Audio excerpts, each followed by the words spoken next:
Book of Heaven, Volume 12, September 26, 1919. Effects of the State of Victim.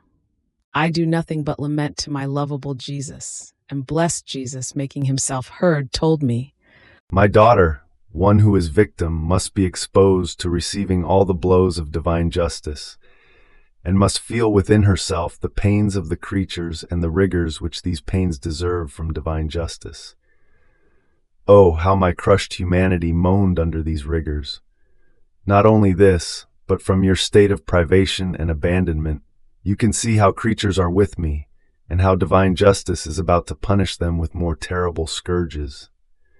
Man has reached the state of complete madness, and with madmen the hardest lashes are used.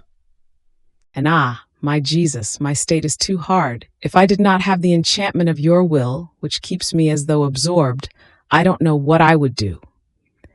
And Jesus, My justice cannot take satisfaction from two. This is why it keeps you as though suspended from those pains of before.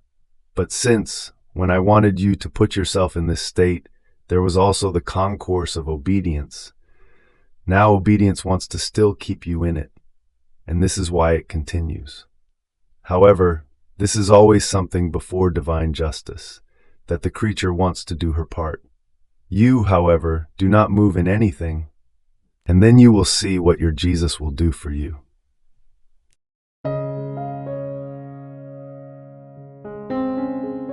thank you for being a part of our community here at Divine Will app.